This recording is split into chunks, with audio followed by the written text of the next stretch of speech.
Selon les palais positifs,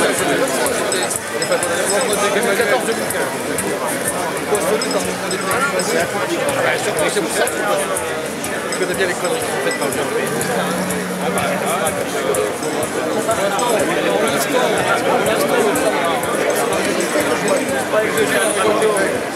Bon, donc on va faire un petit discours rapide qui reprend les principaux éléments du tract. Donc chacune des organisations aura la version thème. Pour ce qui nous concerne, je fais la conclusion. Ce que je peux vous dire, et je vois que c'est quand même pas quelque chose d'anodin dans la période, on vient d'avoir les derniers éléments de notre confédération CGT. C'est aujourd'hui 250 000 manifestants dans 65% des lieux de manifestation. Donc je trouve que c'est quand même pas quelque chose d'inintéressant. On sait très bien que 2010, ça pèse sur les têtes, ça a pesé aussi sur le patronel. Dans tout état de cause, on est sur une dynamique et j'espère qu'on va pouvoir, après cette première mise en bouche, continuer à nous réunir en intersyndicale telle qu'elle est constituée actuellement et continuer à alimenter la bagarre et la bataille que l'on doit mener sur la question des salaires, la question de l'emploi et des conditions de travail. Sur Paris, 25 000 manifestants, je crois que là aussi, on ne prédisait pas tout à fait ce chiffre-là. Donc, dans un premier temps, on peut déjà se dire que c'est une première étape réussie, qu'il en faudra, c'est évidemment, d'autres, et qu'il faut continuer à se mobiliser. Sur ce, je passe la parole aux collègues qui vont vous donner les principaux extraits de notre tract qui appelle aujourd'hui. Bonjour à tous. Alors, si nous sommes réunis aujourd'hui, les organisations syndicales de l'Union, CGT, CFDT, UNSA, FSU, Solidaire, c'est pour dénoncer le caractère injuste et inéquitable des mesures annoncées le 24 août par le gouvernement. En fait, la facture, elle est principalement supportée, je dis principalement, essentiellement supportée par les salariés, privés d'emploi, les retraités, donc les consommateurs.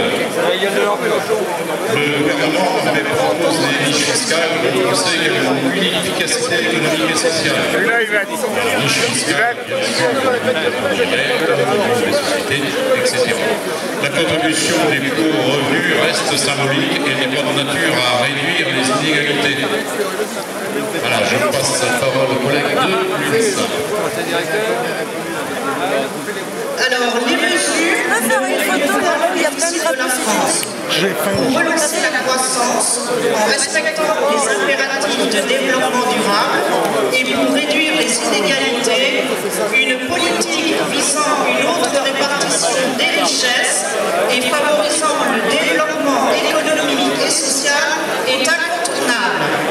Cela suppose des réformes structurelles importantes comme une réforme globale de la fiscalité intégrant une plus grande progressivité, une politique industrielle coordonnée au niveau européen, des services publics de qualité.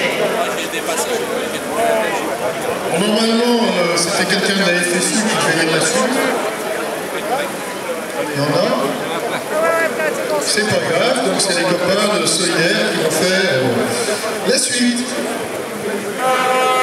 Cela appelle aussi des mesures urgentes. Abandonner la taxation des complémentaires santé, supprimer les exonérations et la défiscalisation des heures supplémentaires, conditionner toute aide publique à son efficacité sociale et économique, aux politiques sociales dans les entreprises, mettre en œuvre la taxe sur les transactions financières, faire de l'emploi, en particulier celui des jeunes, une priorité,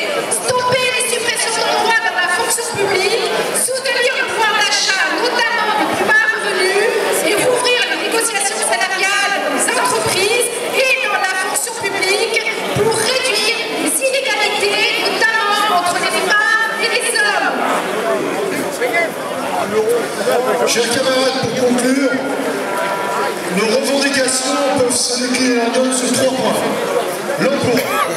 La situation reste très difficile dans le département, avec un nombre de chômeurs catégorie A de plus de 13 000 et de plus de 21 000, toutes catégories confondues. 2 caractéristiques demeurent, le chômage des seniors et le chômage de longue durée qui se cumulent parfois, sans compter les radiations administratives. Dans le public, le non-remplacement d'un fonctionnaire sur 2 fait des ravages en ce qui concerne l'exercice des missions, en particulier dans l'éducation nationale, les finances ou ce qu'on appelle l'exécution. Nous devons agir partout pour le maintien de l'emploi et suivre les dossiers de prêt. Concernant les salaires, sujet aussi majeur pour les salariés. Toujours blocage dans la fonction publique depuis 2 ans à 0%, pour discuter c'est un peu compliqué, et même annoncé de même pour 2012. Peu de choses malheureusement dans les boîtes du privé. Il faut d'urgence ouvrir des NAO sur ce point, ainsi que sur l'égalité professionnelle homme-femme. Conditions de travail. C'est un des sujets du moment par rapport à l'organisation du travail. Ces nouvelles exigences en termes de rentabilité poussent les personnels, les salariés à des situations très difficiles en termes de conditions de travail. Stress au travail, maladies psychomatiques dues à la perte de sens au travail sont à souligner. Partout, les organisations syndicales doivent se mobiliser pour faire cesser ces graves atteintes à la santé au travail, qu'elles soient physiques, mentales ou psychologiques.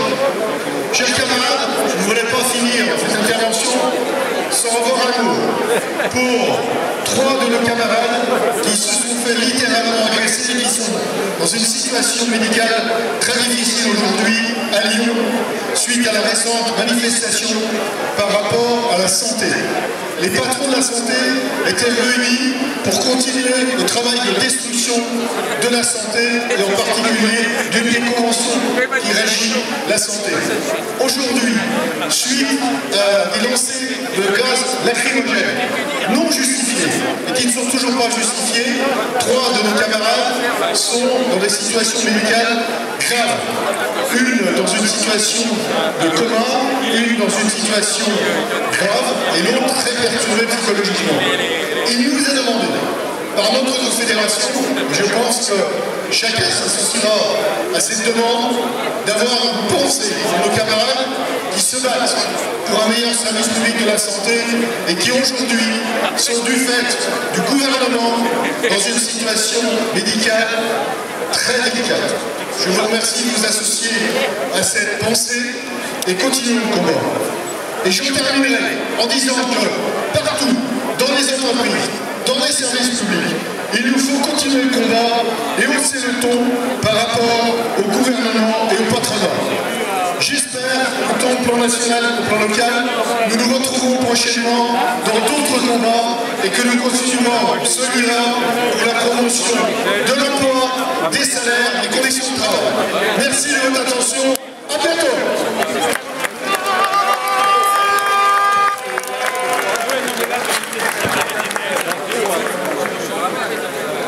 Eh bien, nous pouvons nous disperser, je ne sais si on va jouer la bonne humeur, à d'autres combats.